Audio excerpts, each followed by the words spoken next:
The Music is Life podcast has our own merch now over on tpublic.com. Click the link below in the video description. Looking for some new threads? We got t-shirts, long sleeves, hoodies, crew neck sweatshirts, tank tops, baseball tees, and also clothes for kids and onesies for your little infant metalheads. Don't want clothes but love the Java? We got you covered with coffee mugs and travel mugs. Need protection for your electronics? We've also got phone and laptop cases. We've got everything you're looking for at the tpublic.com Music is Life podcast store. Use my link below for fast service. Thanks for your support. TerraNut is proud to offer you a natural nut bar chock full of healthy fats, minerals, and protein that meet your demands. Go to their website, www.terranut.com. You can order from them directly and they will ship it to you. Use my coupon code LOUMAVS and you will get a 25% discount on your first order. TerraNut Superfood Snacks, www.terranut.com. Don't forget to use coupon code LOUMAVS at checkout. Fuel your life.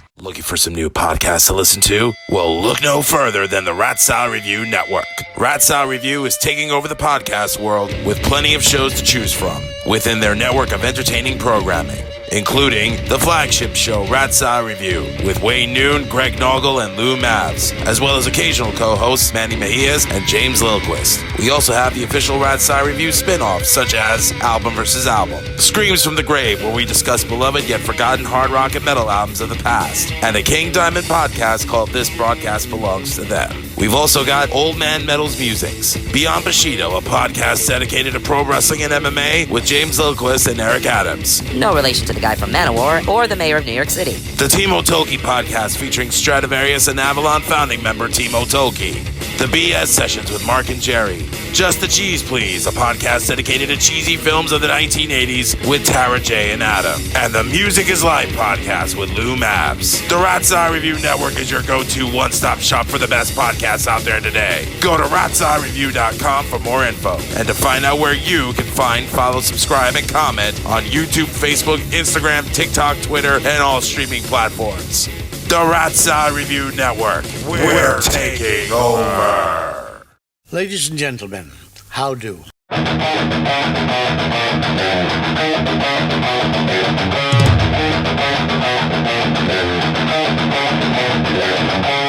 are ready and waiting for you now. If it's a fight that you dare see, we've acquired our strength through pain. No more are we pathetic again.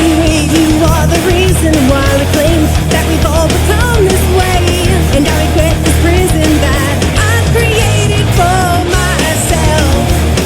Who can it be?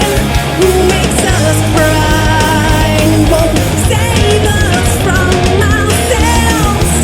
I close my eyes and then I pray that revenge can be as sweet as it sounds. We are the rebels that force from your hate as you play out.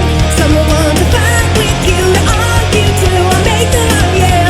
My heart still bleeds, my eyes still cry, and I can't forgive you for this.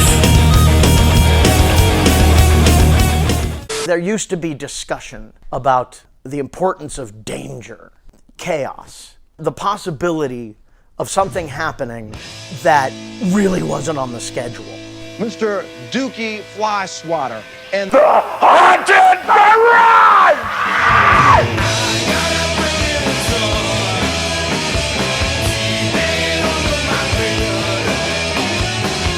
If you took 80s slasher movies and put it in a blender with metal and punk rock, you're gonna get Haunted Garage. Dukey and his crew were almost like making horror movies, horror punk. But the gag is, you're in the splash zone. It is splatter rock. It is chainsaw rock and roll. Not only chainsaw them, but would pull the guts out and spread them all over the place. It's like going to a horror movie, except it's actually happening. There was this real fervor at the time about shock rock, how bad it was for the kids. The shock value was exactly what I wanted. I look over and I see Dukey with his arms on fire. The flashes from the rear end. He got brain surgery live on stage. Whenever you find something weird, we'll give a use for it. It's not an act that we put on to go on stage. We were real. There was some shit being exercised right there. That was the raw stuff. You walk out of there feeling like you've maybe left the planet for a little while. Their legacy is they were unique. They did things that weren't being done, and they did things that were outside of people's comfort zones. Dukey was always just ahead of his time on that. But it really rocked hard. I mean, he had really good musicians in the band. We didn't want it to be only this deep. We wanted it to be this deep. It's Haunted Garage. That's the whole point of taking things too far. They just were doing it to have a good time and make you laugh. It was always fucking fun. Actually, we're a lot more stable than I think Bill Cosby.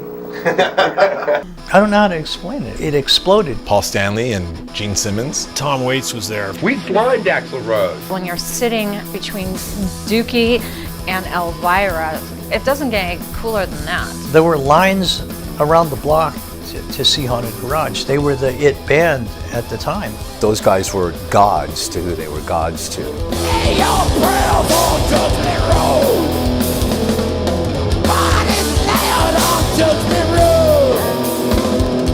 He's an icon of the underground exploitational genre. Punk rock god of Hollywood. Bela Lugosi's horrible punk rock grandson. G.G. Allen, but fun. He's like a friendly vampire. He was LA's Peter Lorre. You need somebody in a movie, that's the guy that you want. Roger Ebert said it's the worst movie he's ever seen. Cold Steel. Sharon Stone? Who knew? He had a great writing career. He puts everything he's got into it. He made his whole life his art. I think that the whole world should know about it. Now I'm gonna cry. Slam, slam, slam, slam, slam.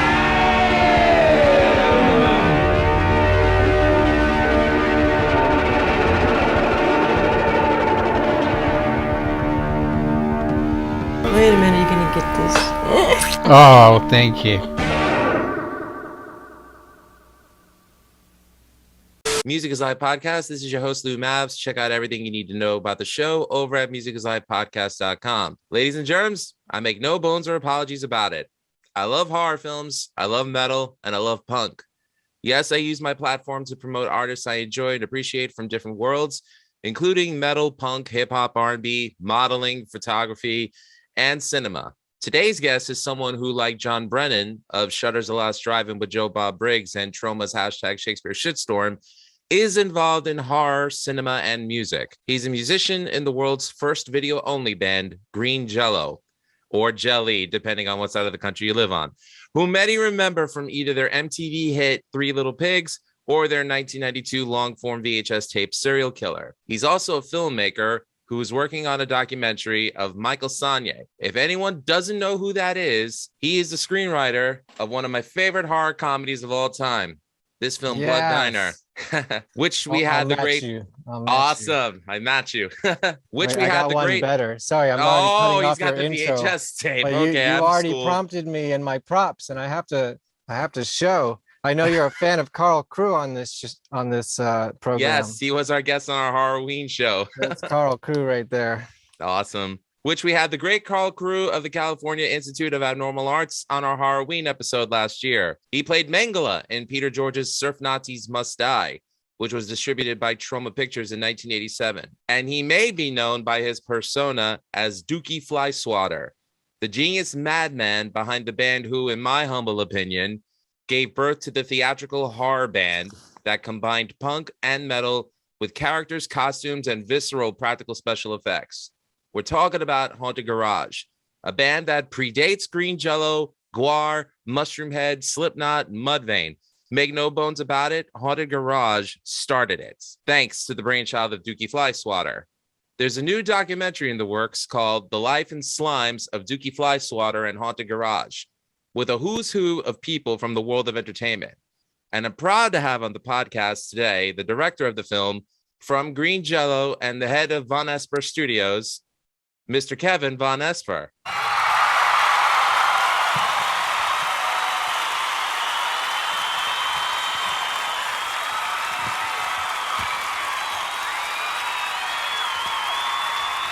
Hello. Wow, I feel so esteemed. Is that the correct word? I'm so honored to to have done so many things I didn't even know. Well, I mean, hey, you're doing a great documentary on Dukey. I saw the trailer for it. I was really impressed. Thank you. You know, like I looked into your background and, you know, I definitely want to get into your history and what you're doing right now. I did not know that you knew the members of Crippled Urn. I know. Oh, wow. I know Tyler and Will because I remember I used to tour with them back in the day when they were in Your Day Strong. Okay, I actually only know one member of the band. I'm super guilty that I haven't actually seen them live, but I guess it's been a crazy few years, right? No, not really. No, nothing much has happened in the past few years.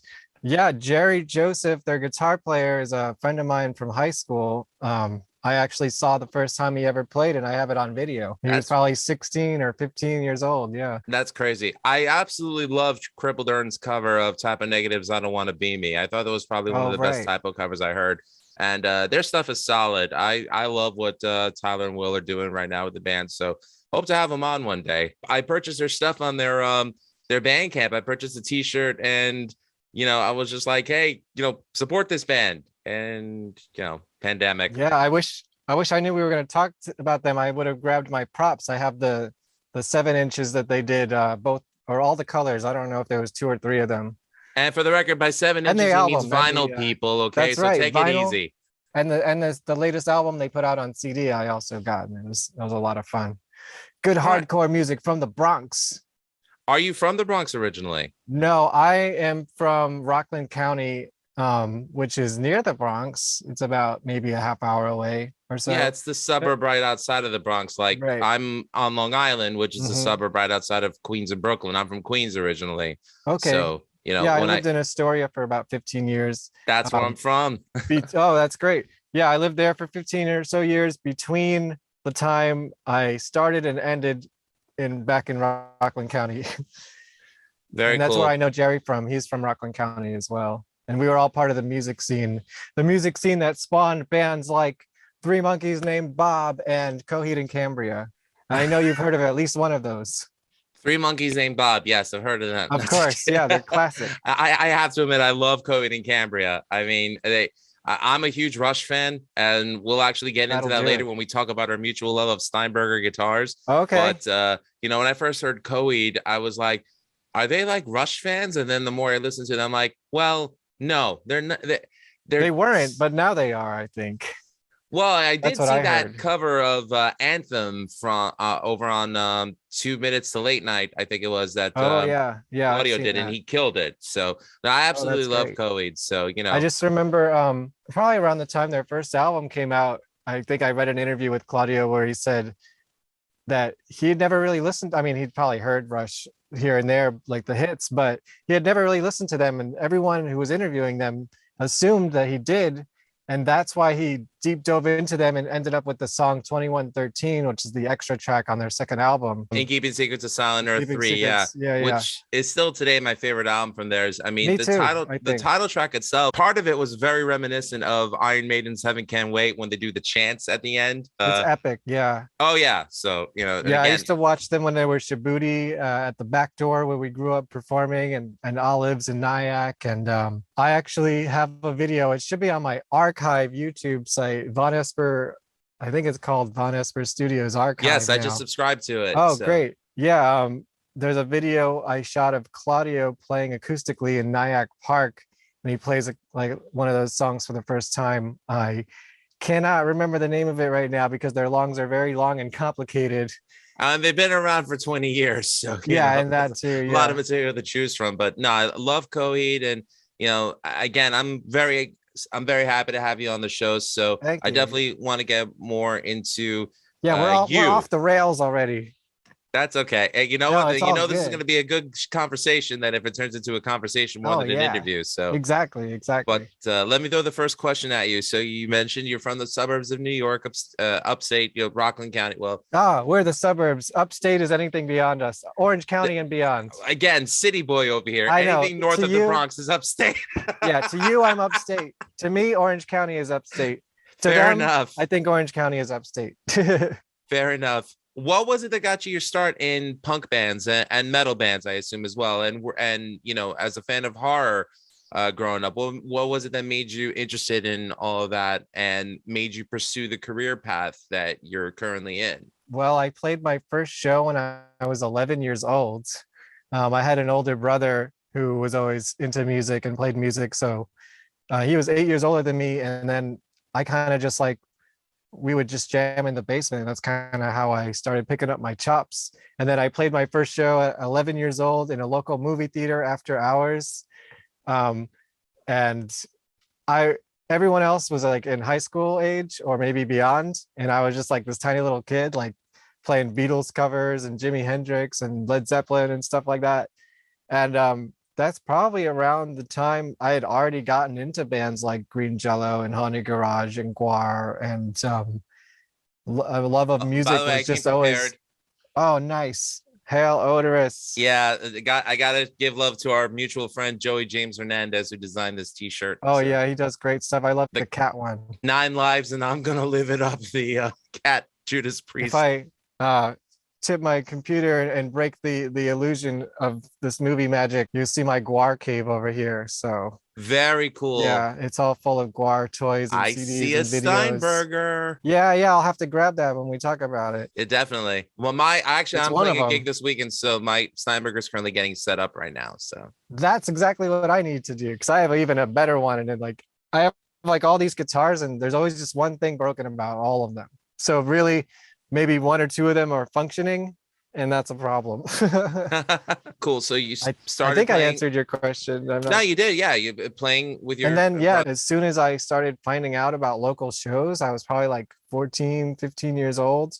I like immersed myself into it, and that's where I discovered this place called the Back Door in Nyack. That was run out of this place called the Nyack Center, which is a community center that used to be a church. So from the outside, it's like this church. And then inside, it's a community center. You'll see it on TV sometimes. They use it as locations. I saw it on Orange is the New Black a few years ago. It's like, oh my God, it's the Nyack Center. And that's the Back Door was this program that was funded with an arts grant from the government, which I don't think that exists anymore. Nope. Yeah, no, that was even a problem when I started getting into it, but previous to me, that's how they funded it. Friday nights, we would book 3 bands and sometimes an artist to display, and it was just like a safe haven for kids who wanted to rock out and be in a safe environment. And literally the first group of people who set that up was Claudio and his friends. Mm-hmm. So I'm literally like grew up in the space that like he started. Yeah, I feel a side note. I feel like our generation, because we're relatively the same age. You're a couple of years younger than me. You were born in '84, correct? Yeah, I'm 38 right now. I'm 40. I'll be 42 in October. I feel like for our generation that grew up and played clubs in our local scenes and went on to play, out of state and whatever, I feel like it was like the last bastion of club bands where kids could go see a local band and, become a fan of theirs. It's like, I mean, I know here on Long Island and Queens as well, Castle Heights is gone. Voodoo Lounge is gone. Blackthorn 51 is gone. Wait, it's gone? It closed down during the pandemic, unfortunately. On Long Island, Revolution is gone. I mean, Revolution's gone? Revolution's gone. What? Oh my God. Amityville Music Hall is still open, so that's awesome. Okay. That used to be the old Village Pub South in Amityville on Broadway. Near the Amityville Horror House. Not too far. And Brooklyn seems to be like the one place in the city where it seems like it's still a bastion for local bands. I know Life of Agony will be playing the Warsaw in June, so nice to know that bands could still play Brooklyn, and kind of like the old days. Yeah, but Warsaw's not exactly a club. I wouldn't call that a club, though. Well, it's not a club. You're right. It's a Polish cultural center, but they do have live entertainment there, which is awesome. Yeah. So there's a lot of great like mid-level venues in the city, but like in terms of smaller clubs, like I mean, going back to CBGB's being gone and then the Continental being gone, and I think the last best place to play in New York City is Arlene's Grocery, and I don't even know what they're doing these days. I don't think they've closed down, but I haven't heard much about shows happening there in a while. I played the Continental many times. That was a great club, but I swear one of the craziest shows I saw at CB's, Napalm Death, and that was great. I saw But Bad Brains there the last week of CBGBs. you saw Bad Brains? Yeah, we just showed up without tickets, and they were like, "Yeah, there's like 20 more spots," and it's like we got in. Nice, very cool. It's a better story to say I saw Bad Brains play at CBGBs than it was actually seeing them. Oh, I mean, they're great. I've met HR; he's very nice, but they were not in their prime.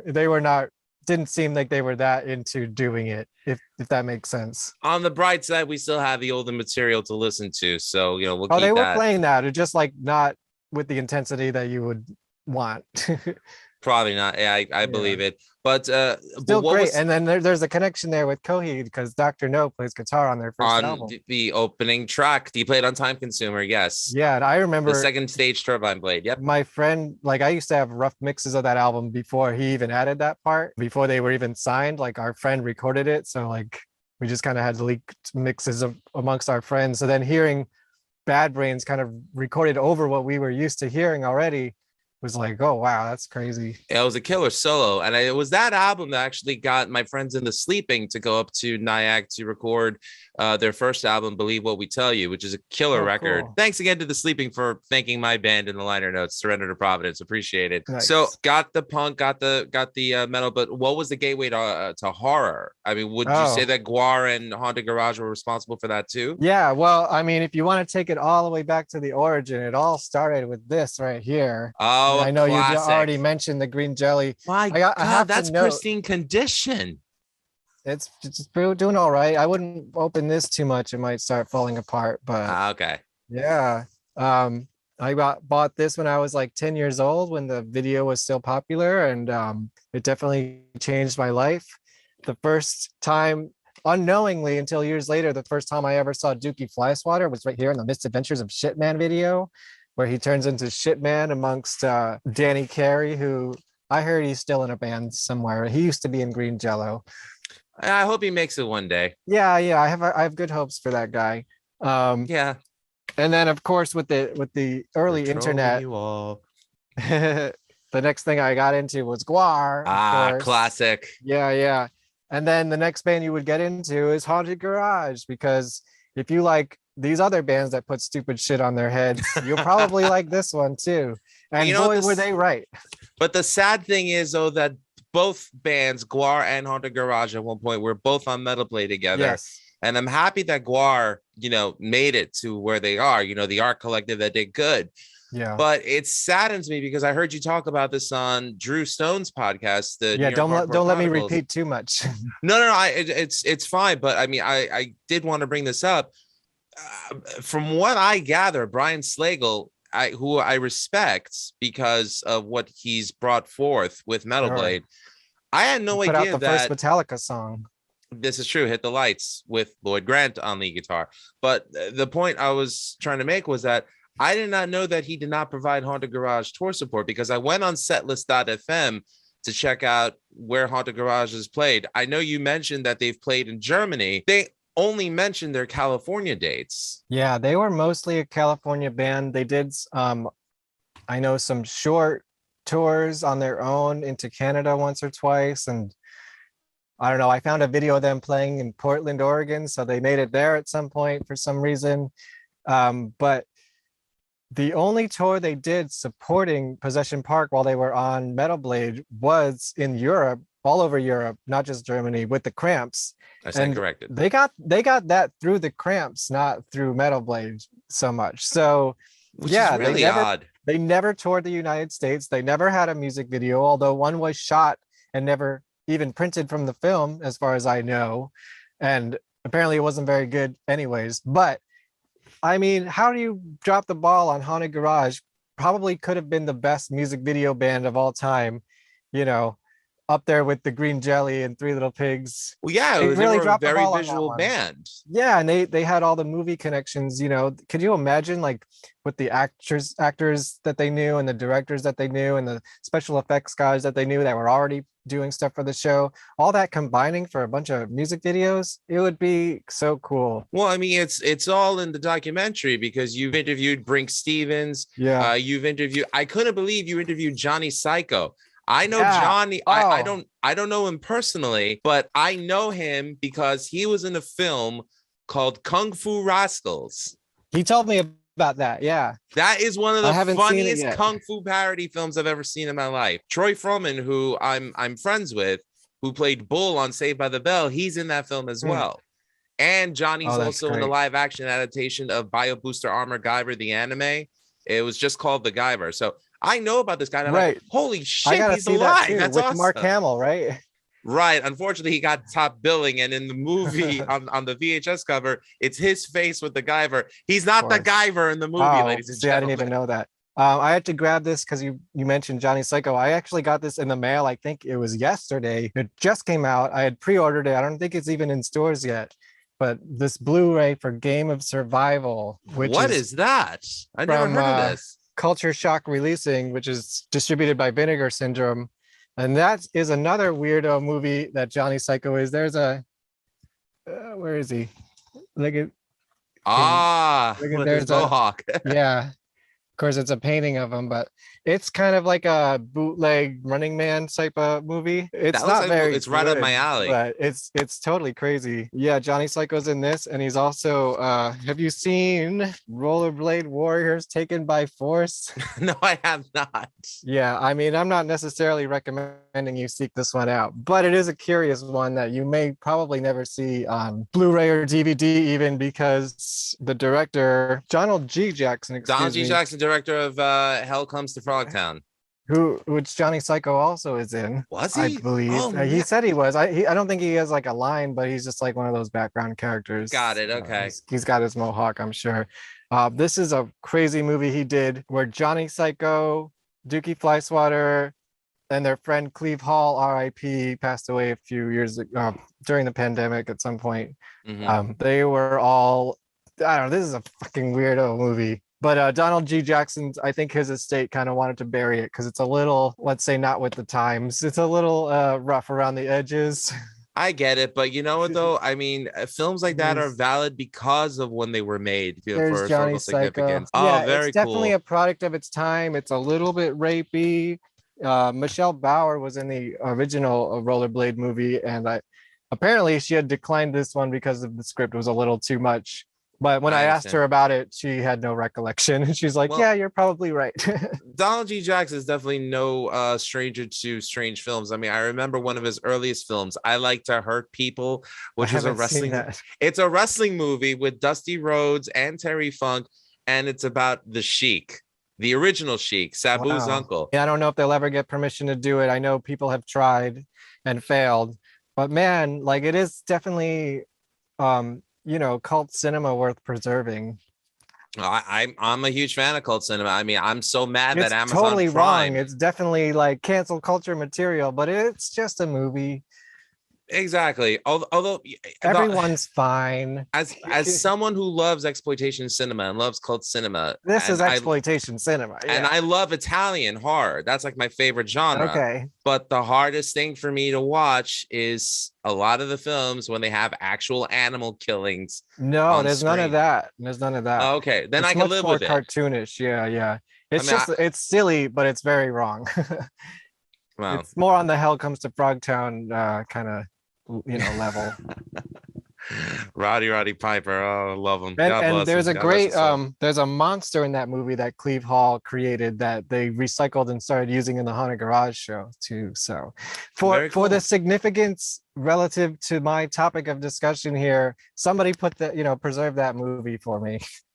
I'm glad I have my VHS though. And I know we were talking about pre-interview about collecting VHS a little bit. And I just need to clarify for everybody, although I support the collection of VHS tapes, I only have these movies on VHS because when I bought them originally, that's the only way you could find them. This was the 90s. They didn't I don't even know if DVDs even existed yet when I started collecting these movies. DVD didn't exist until 97, 98. So yeah, so just at least a few years prior to that is when I started collecting these. And that's why I have these cool big boxes, not because I was like seeking them out. Although I'm very glad that I do have them, but it was just like the only way you could find it. This is true. I still have all my VHSs, except they're just in the basement right now. I don't feel like getting them, but I mean, I have my Dukey selection here for for my props, but Mm-hmm. the rest are on a shelf somewhere. One mutual thing you and I also have in common is that, both being Gwar fans, we both met Dave Brocky. Dave Brocky was my first interview for college radio when I was a student at St. John's University. Do you still have that? I have it on audio cassette. Unfortunately, I don't have an audio transfer that for you. It's so cringy. I don't want to listen to it, but I will say this. Well, Dave was so nice because he could tell I was nervous. And he's like, dude, relax. You got this. Was he in character or? Oh, it was a phone interview. Oh, okay. So I didn't, but he could tell he could tell I was a little nervous over the phone. He's like, he was calming me down over the phone, and just the nicest guy. Like people want to say, oh, Dave Brocky was a disgusting person for what he did on stage in Gwar. I'm like, yeah, but that was a character. He was playing a character. I got to know the real. Funny. Yeah, I got to know the real Dave Brocky, and he was such a sweet guy. I miss him. He's gone 8 years, and oh my God. And I think Michael Bishop's done a great job taking over the front person role for Gwar. I think the band that Gwar is now was the best possible outcome of the worst possible situation, is how I like to put it. Because I know you wanted to talk about this later, but Mike Bishop, as a bass player, he was always my favorite guy in Gwar, and he's the reason that I started wanting to play a Steinberger, which is still what I play today. And that's Mike Bishop. So him being back in the band is like the best thing that could have ever happened in my mind. I agree. I think he's done a killer job, and he is a killer bassist. People, he's sick. Yeah, I mean, he again, recorded Scum Dogs when he was 19. He was a teenager, and these bass lines are killer. Yeah, and I think that what it is people can't look past the costumes. Well, those are the ones that are really being blind to they're missing out. Entertaining art, But I mean, my reason for getting into Steinbergers were Geddy Lee of Rush and Alan Holdsworth.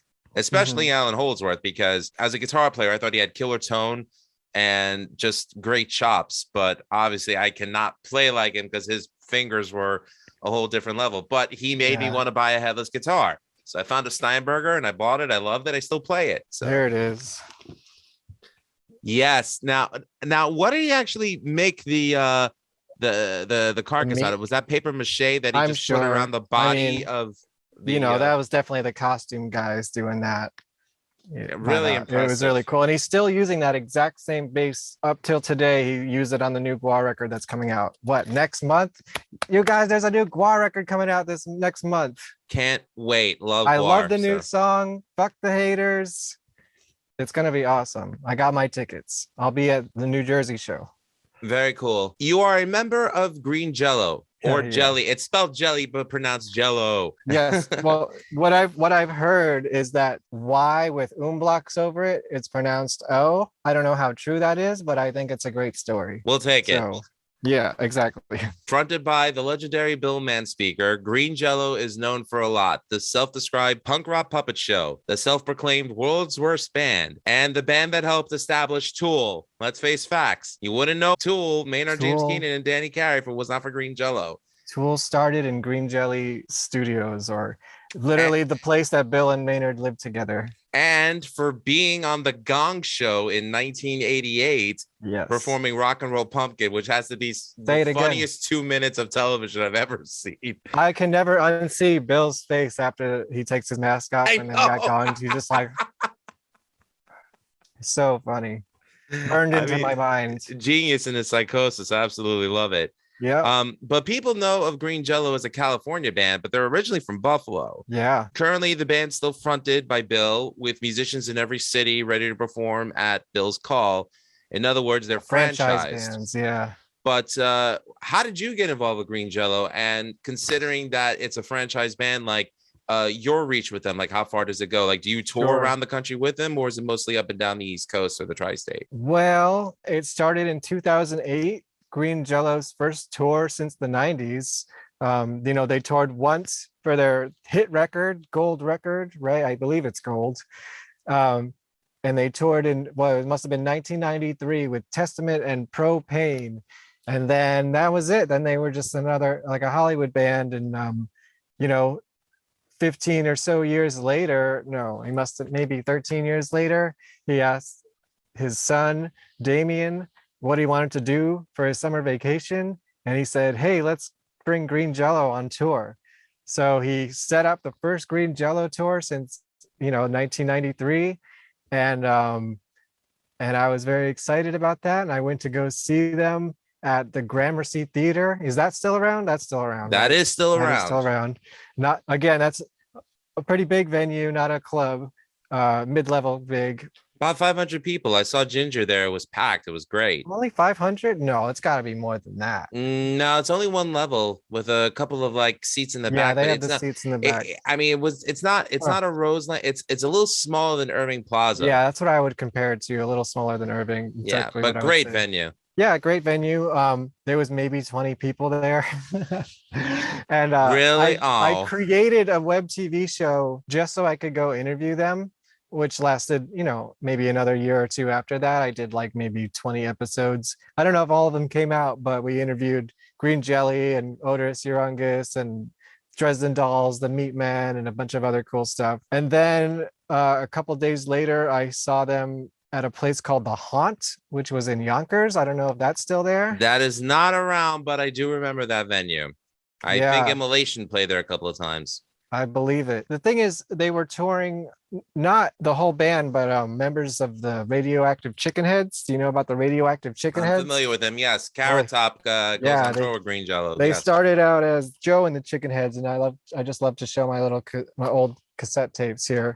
I had been talking to Carrot Top since the 90s, and we used to trade bootleg videos of like Guar and Haunted Garage and Chickenhead stuff. He would send me like Chickenhead demos, like these tapes and stuff like that. And so we had been connected for probably 10 years before that, at least. And so I met him in person, and I said, like, hey, if you ever need a bass player on tour, like, hit me up.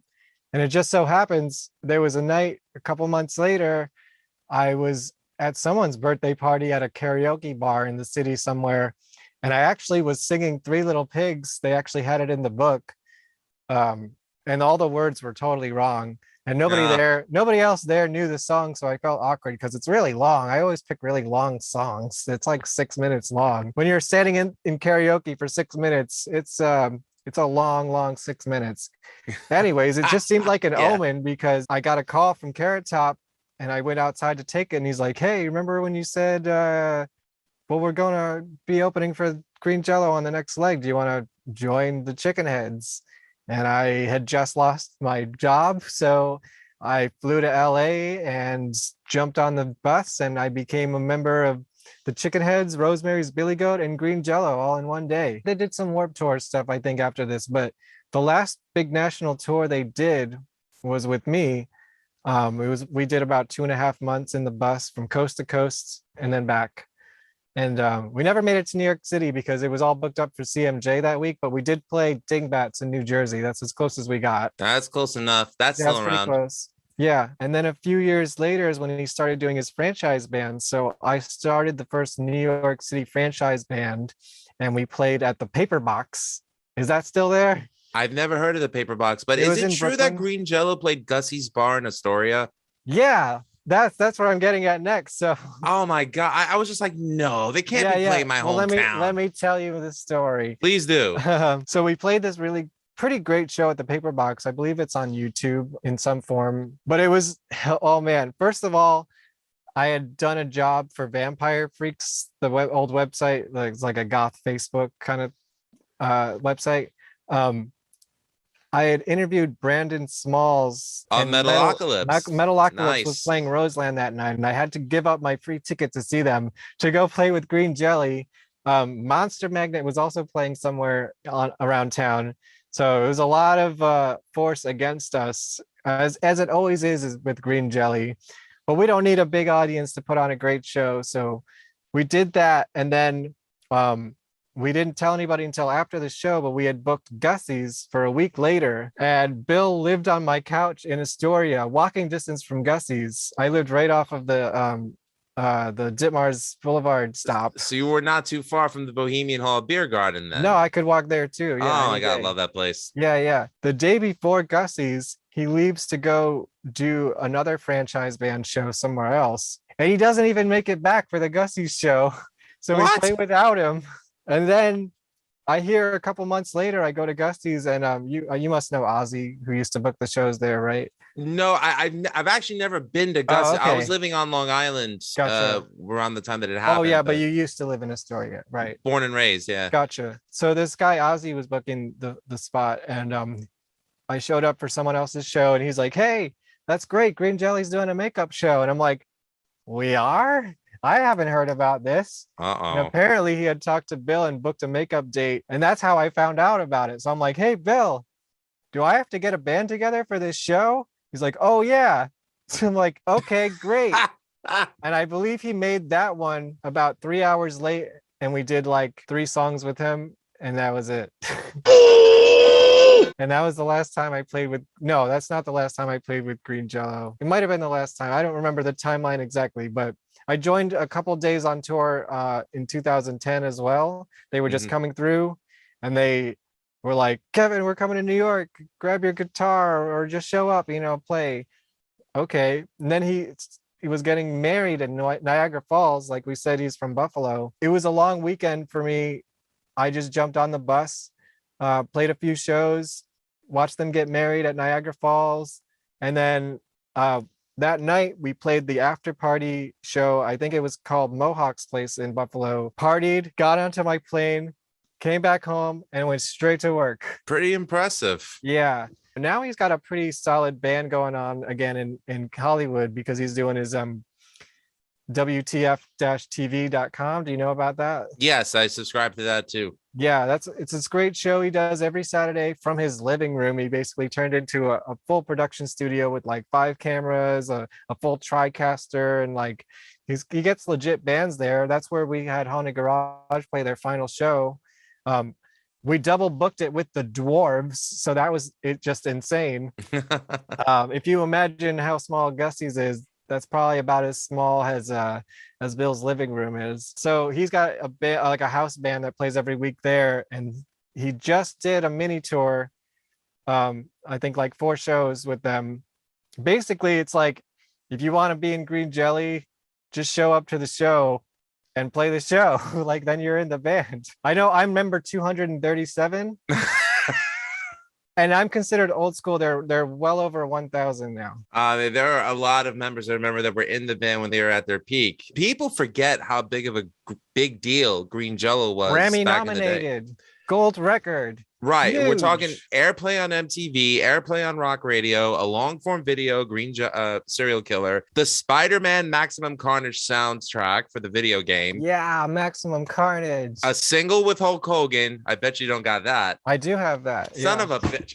I all my CDs are upstairs though. I don't have all my CDs. And endorsements from Paul Stanley and Gene Simmons of Kiss and Weird Al Yankovic, who does make an appearance on the new Green Jello album. And do you want a fun fact? I don't know if you know this one, but I'm sure you're familiar with 333, right? Yeah, that's finally available on iTunes. Yes, thanks to whoever put out this vinyl. I think probably in a different country, because I don't know about the rights situation, but I'm not getting involved with that shit. Yeah, I thought Jump was a killer track, actually. That did get airplay. Hate that song. You hate that song? No, that's like Bill's like least favorite Green Jelly song. Well, he's not on it. Well, he's not on a lot of these songs actually, but that one particular. Anyways, I mean, I love all of them for their own reasons. I'm nostalgic for it, even if they're not great songs. But you know the song Anthem, right? Yes. It's recorded to sound live, which, sorry to break the illusion, but it's all studio magic, as far as I know. And a lot of live albums are studio magic. Let's face facts. Exactly, right? I mean, they took after their influences, like Kiss, of course, right? Yes, let's face facts, people. Alive is not 100% live. Deal with it. Neither is Judas Priest's Unleashed in the East. Neither is Thin Lizzy's Live and Dangerous. Neither is UFO Strangers in the Night. Neither is Green Jelly Triple Live Mother Goose live at Budokan. I don't think Green Jelly ever played the Budokan, but yeah, I don't think so. But anyways, on the Anthem song, so he got a group of people together in his studio to do background vocals to sound like an audience. And amongst those were Carrot Top from the Chicken Heads, Dukey Flyswatter, and Weird Al Yankovic. So they were all together singing for that song back in 1994 or whatever that came out. Very cool. By the way, we need to further push a point. We're not referring to Carrot Top the comedian. We're referring to Carrot Top of the Radioactive Chicken Heads. Yes. Two different people. Yes, this guy right here.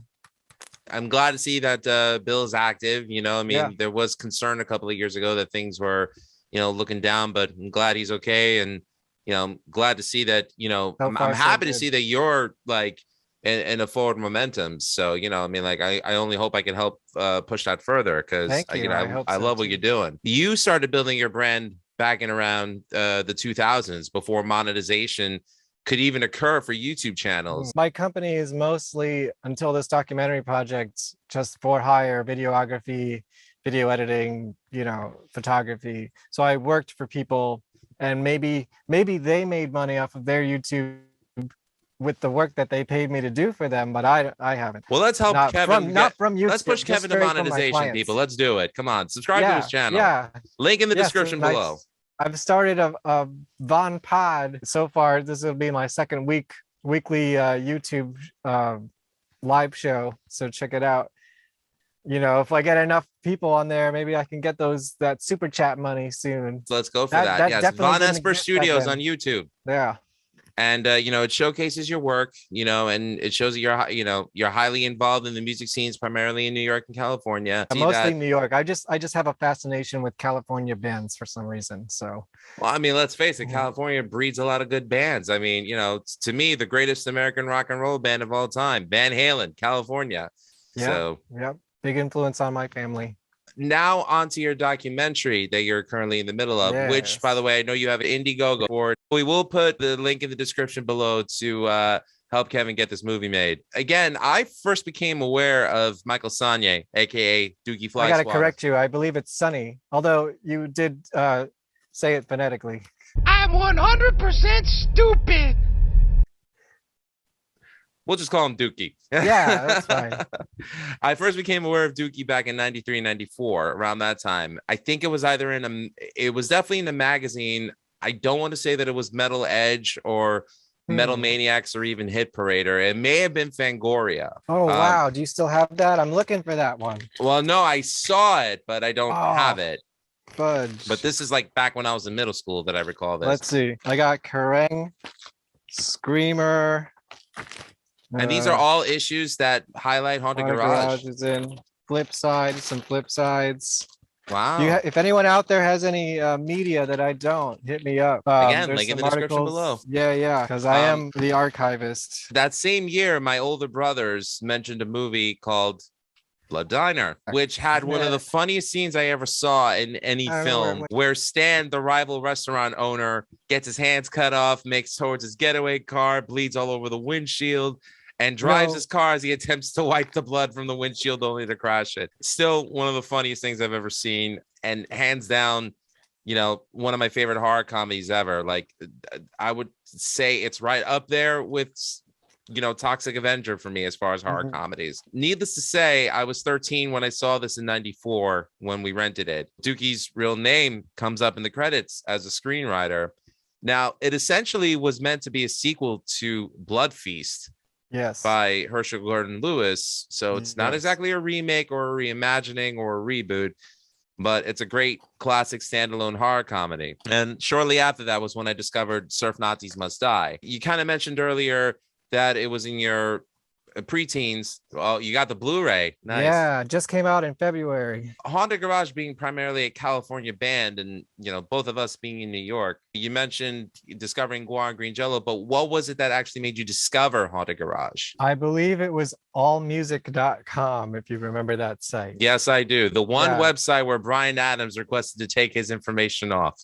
Really? That's Why? a fact. I don't know that story. You can't find anything about Bryan Adams on allmusic.com. Wow. I didn't know that one. Well, it's just like a music review and like kind of like the first version of any kind of organized discography kind of website. I guess Discogs is kind of like that now. Well, yeah, with Discogs you could buy stuff off of it. Yeah, AllMusic was sort of like the Wikipedia for the music industry. Right. It was just as simple as like, if you like Green Jelly, you'll like these three bands. And it was like Haunted Garage. And I'm like, well, I got to click on that. When you see this album cover, which is the best album cover of all time, according to me.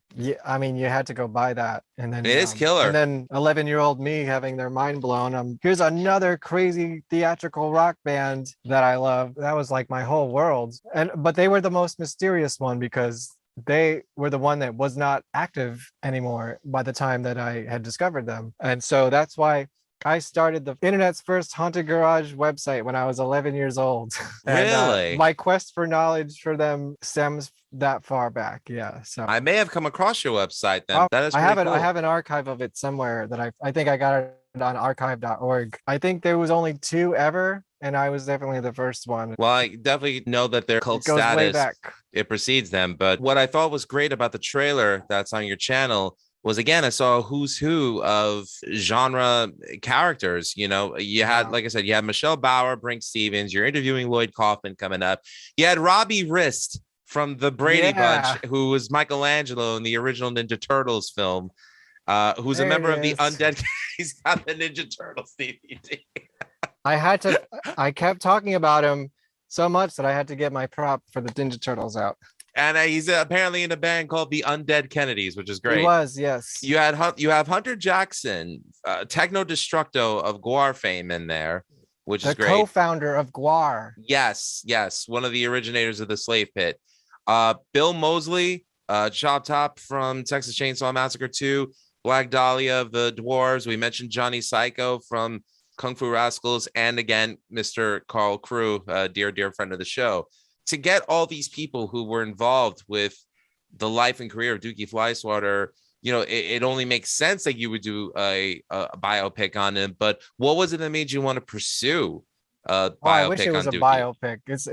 It's just a documentary. A biopic would mean I'd cast all these people as someone else. You're right. It's not Bohemian Rhapsody. It's a documentary. But if somebody wants to do that, by all means. I don't know who I would cast as Dukey Flyswatter because he's so unique. How could you get someone to play him?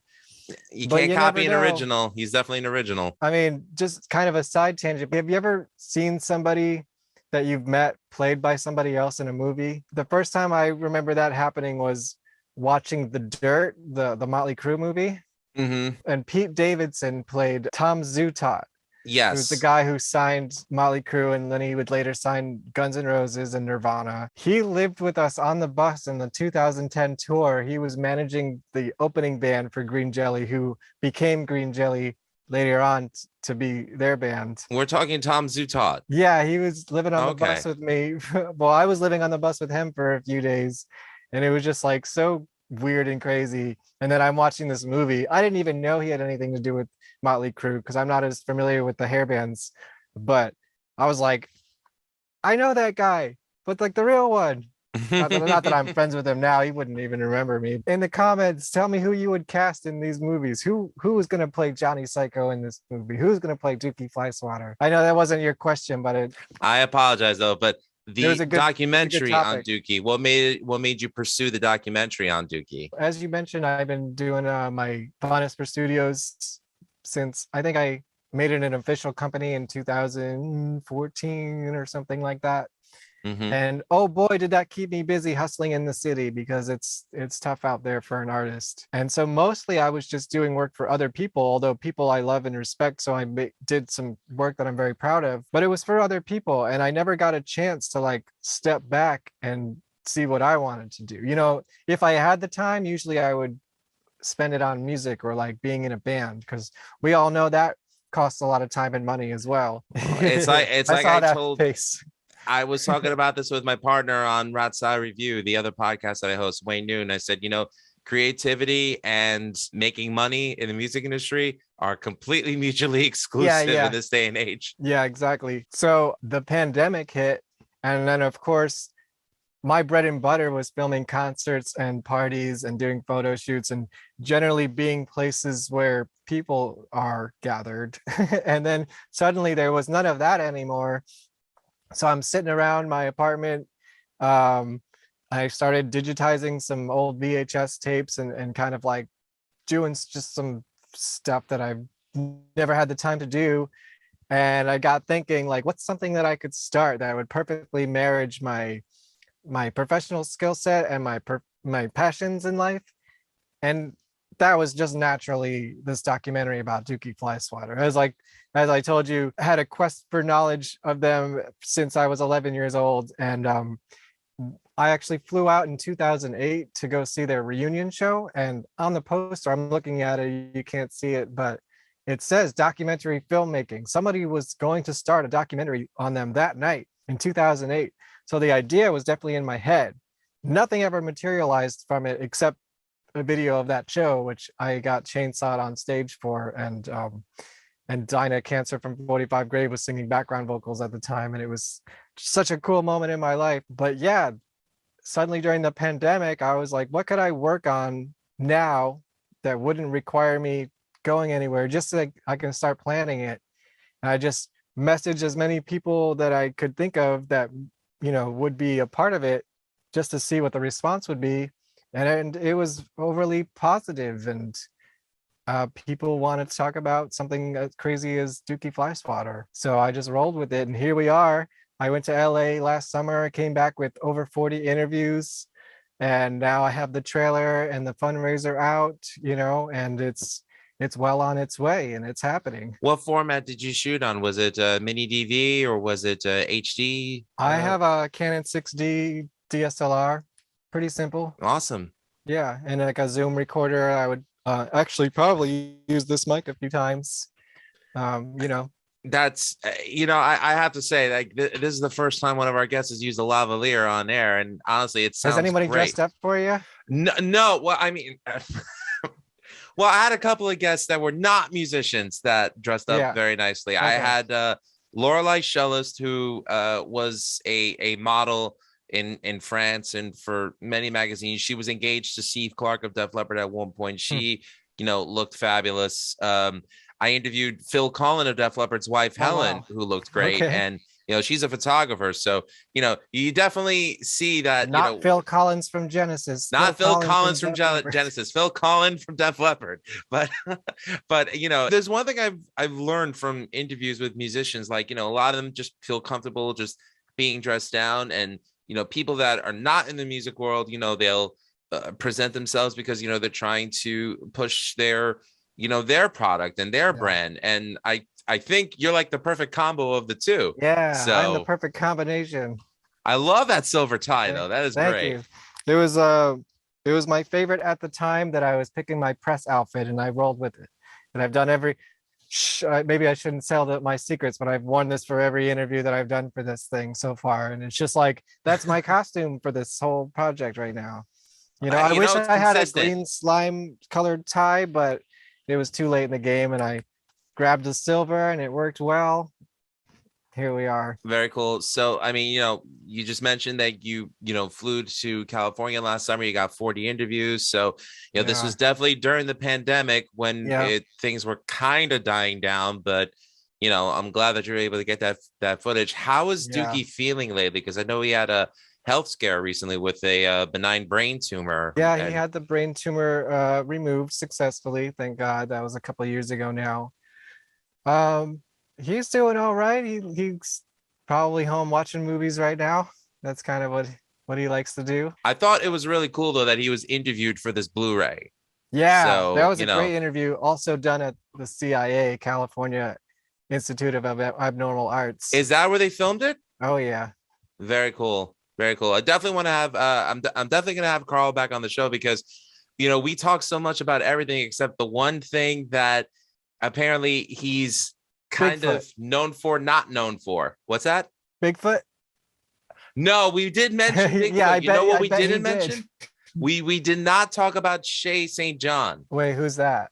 That's that like mannequin that apparently had a life as a former model who like made herself like porcelain skin. It was okay, weird. Yeah, I don't know about this one, but if it's weird, he probably knows about it. He did it. And I was like, that's you. That was you.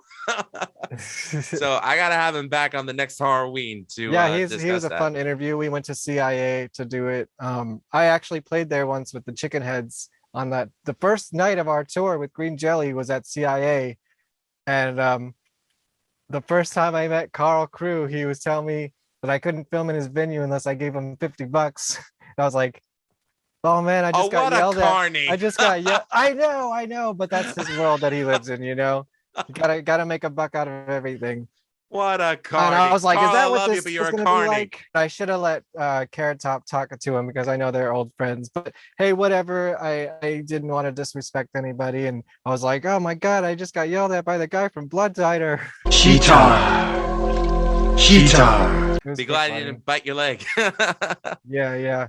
But I saw his dead clowns and all his shenanigans. How far are you to completion of the documentary? And I know that you have the Indiegogos, and I know that you're still accepting any donations for it. And get cool stuff like stickers and old demos and prints. And thank you. I think the most popular one is just a thank you in the credits.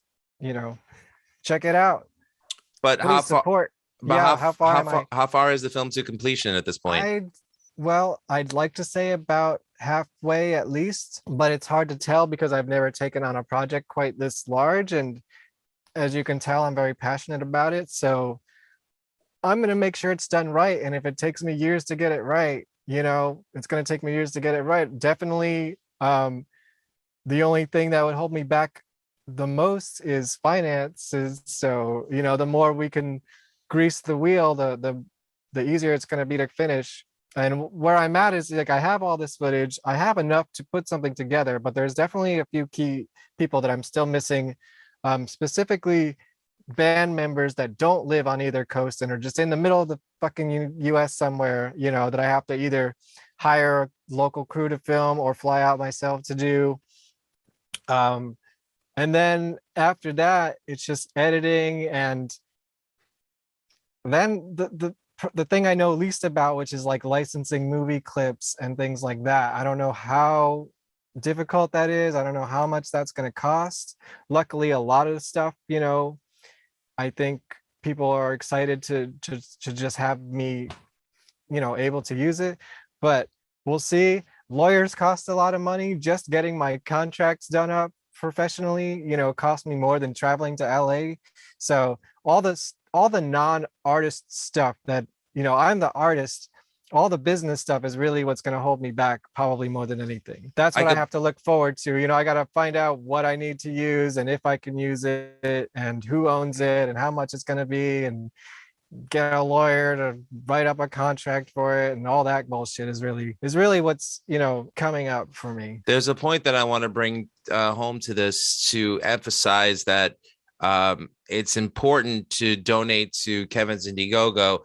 There's a new documentary out about Randy Rhoads, the former guitarist of Ozzy Osbourne, founder of Quiet Riot. The director of the film was trying to get licensing to use certain clips and photos and video of Ozzy with Randy, but neither the Osbournes nor the Rhoads estate would contribute anything to the film, and they wanted a lot of money for this, and it was past what they were allowed. So listen, it's important to help, young filmmakers, young artists like Kevin to pursue this, so that this way they can provide you a better product that would have more of what you'd want to see in it. Yeah, exactly. So please, we're on that Haunted Garage budget right now, and that means duct tape and whatever we can find out of the trash can. There you go. But Kevin, please, we want to see Montel Williams in there. We want to see the Name That Tune in there. I think some of these movies, like from the people that we have involved already, it probably won't be very difficult, hopefully.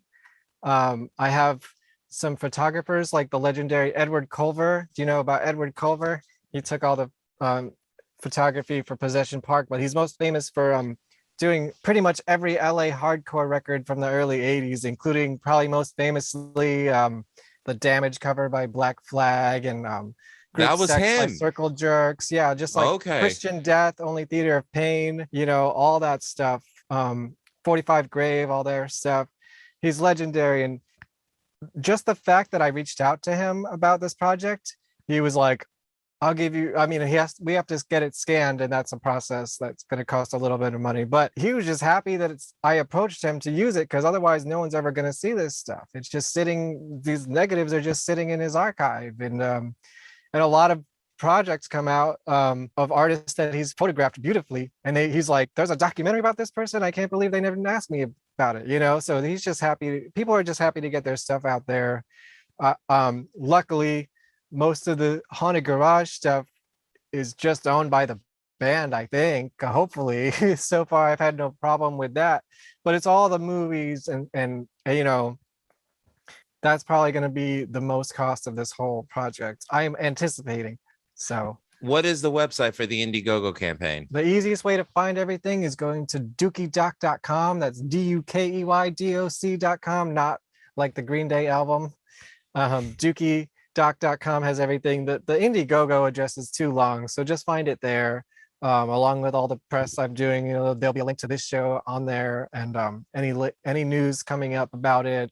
The trailer, of course, which, I mean, if you're listening to this, there's a big chance that you've never heard of Dukey Flyswatter Haunted Garage, and I highly recommend you at least taking one look at the trailer to see what it's all about, because this isn't really for the people who already know about him. This is for the people who don't know about him, and it's going to blow your mind that you didn't know about this. Yeah, I mean, I knew about Dukey, and when Kevin approached me after the interview that I did with John Brennan, and with the special that I did at the premiere for #Shakespeare Shitstorm at the Museum of the Moving Image, I was very taken aback by that, and I'm very grateful that you wanted to come on the show, and I'm only happy to promote what you're doing. So, thank you. Talking about Dukey is always great content. Definitely. And if people want to find out more about you and what you're doing, what's the best way for that to get in contact with you? You can find vonesperstudios.com. I'm Kevin Vonesper. I'm pretty easy to find. Just send me a friend request or whatever. If you Vonesper Studios on Instagram, Dukey Doc on Instagram. There's a Twitter too, but I don't really use Twitter. I think it's like a cesspool. I'm in there when I need to, and then I'm right out as soon as possible. I don't check your retweets. If somebody wants to do that for me, get at me, because whatever. Instagram is more my speed. I like pictures and videos. So yeah, dukeydoc.com. That's where you'll find everything, really. Awesome. Kevin Vonesper, I can't be any more grateful to you than I already am. Thank you so much for coming on the Music is Life podcast to discuss your documentary, The Life and Slimes of Dukey Flyswatter and Haunted Garage. And it's a tongue twister. I got it. Yes. But, you know, and it's great to support someone from, you know, the old New York area.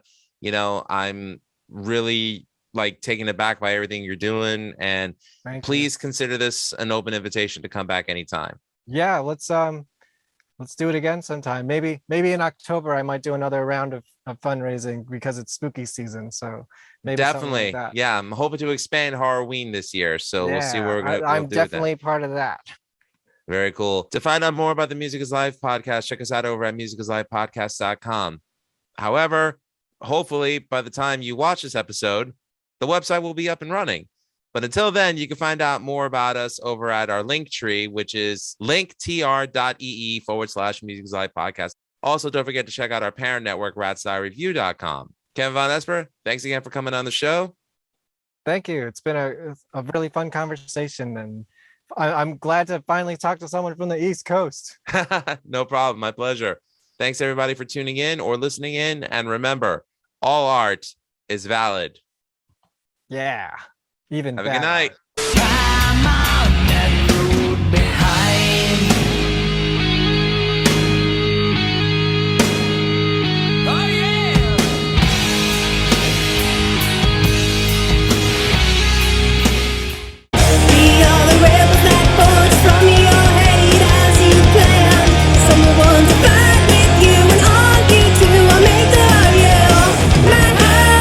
Still bleeds, my eyes still cry.